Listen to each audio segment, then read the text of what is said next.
Hi Jen. How are you? Good, thanks. How are you? Really good. Great. So Tim, how did you get involved with the pantry? I was running I still do run a free clothes market down at Canberra Court, down at the flats there, in partnership with RecLink Australia. And we supply clothing and essentials to the residents down there.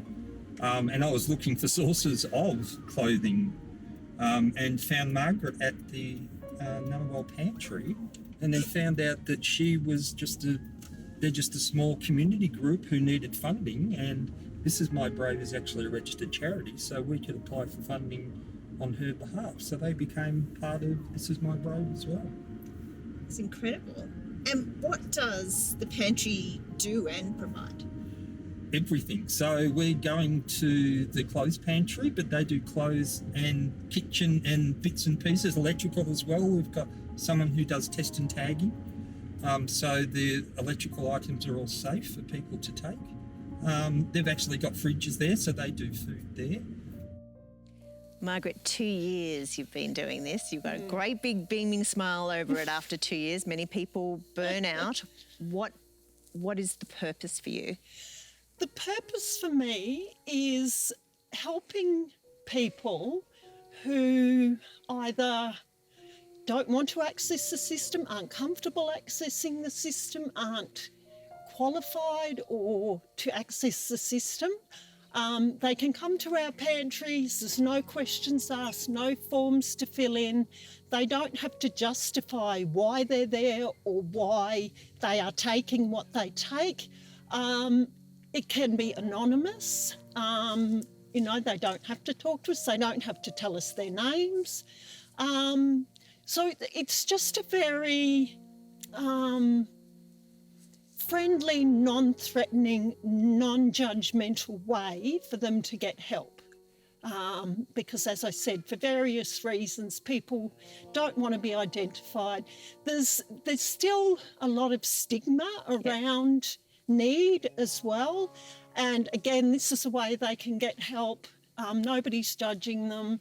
They can come, particularly the food pantry is available 24/7. And so people can come after dark, quietly take what they need and off they go. Yeah. So there's, no judgment, no stigma, no forms. It's very simple.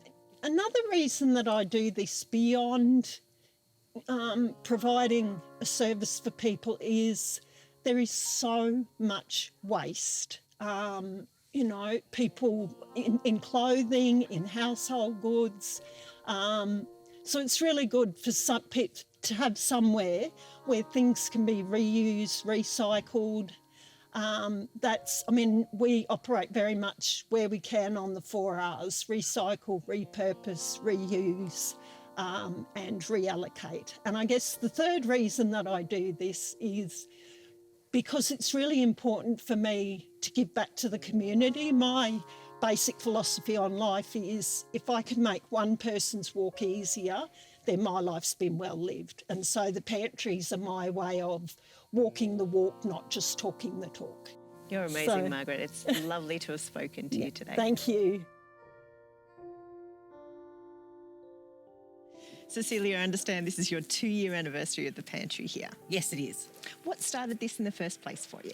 We just seen a need for help for people in the community, and there wasn't any help out there. And I know one of the biggest things for you is pets. Yes. And for a great many people who are living week to week, etc., the pet is comfort for mental health, something to come home to, something to keep them going from day to day. So the keeping pets going is something that you're particularly passionate about. Yes, we do. We supply cat and dog food all free of charge for people that are having a tough spot at the moment, and they're quite happy to come and get what they need from the pantry. And Cecilia, your purpose, what inspired you to do this in the first place? I think I've just been brought up with good morals and just to help people out when they're in a tough patch, and especially the homeless as well. Not to just walk past them, but to actually acknowledge them. Yep. So you've got is it the food pantry here? Yeah, we've got the food pantry, the men's pantry and the pet pantry. And for you, when can people come and see you? How can they come and... 24/7. our pantry's open 24/7, so they can come any day or night, any time during the day or night. Yeah, it's open. We don't lock ours. So just the honesty policy, just take what you need and give when you can. For a lot of people, they're getting by and they're okay, but then one spanner hits the fan, as it were. You have, the one big vet bill or the car malfunctions, and it's catering to those people who maybe aren't homeless all the time, but have that one thing that really just throws them. Yes, we call them the in-betweeners. So they're living paycheck to paycheck, but they are quite welcome to come and use the pantry whenever they need it as well. And no questions asked. No questions asked, all anonymous. Thank you so much for your time, Cecilia. No worries.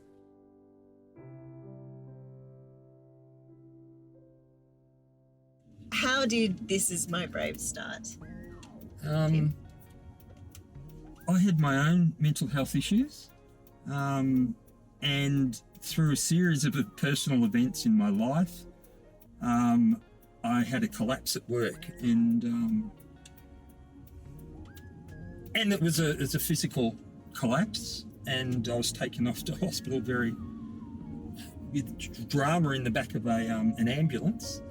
First time I've ever been in an ambulance, and they checked me over and couldn't find anything wrong with me.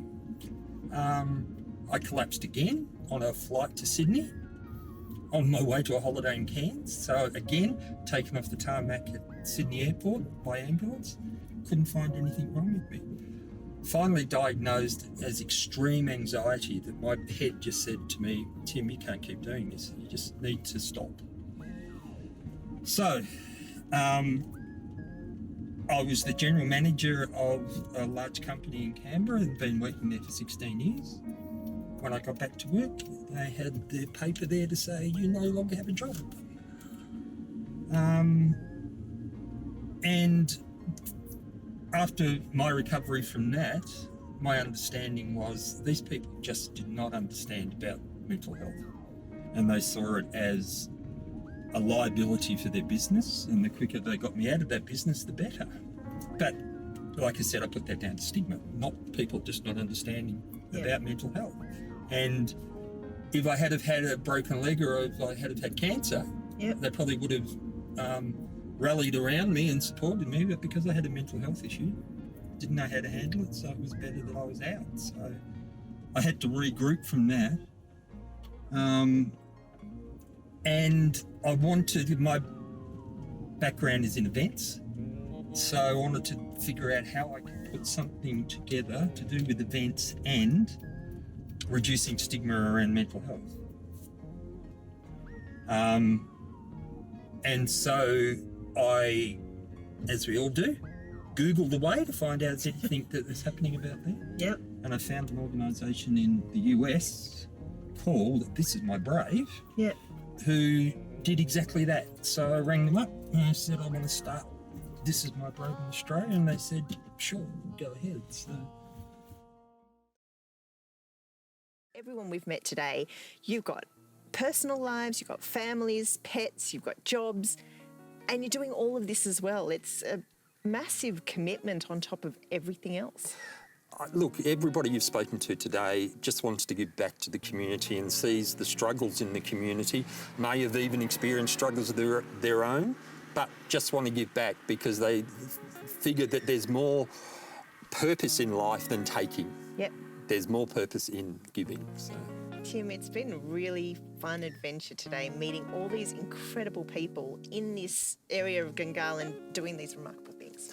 No, thanks, Jen. Thanks for coming along and coming on the visit with me and seeing everybody. Be part of the ride. Yes, exactly.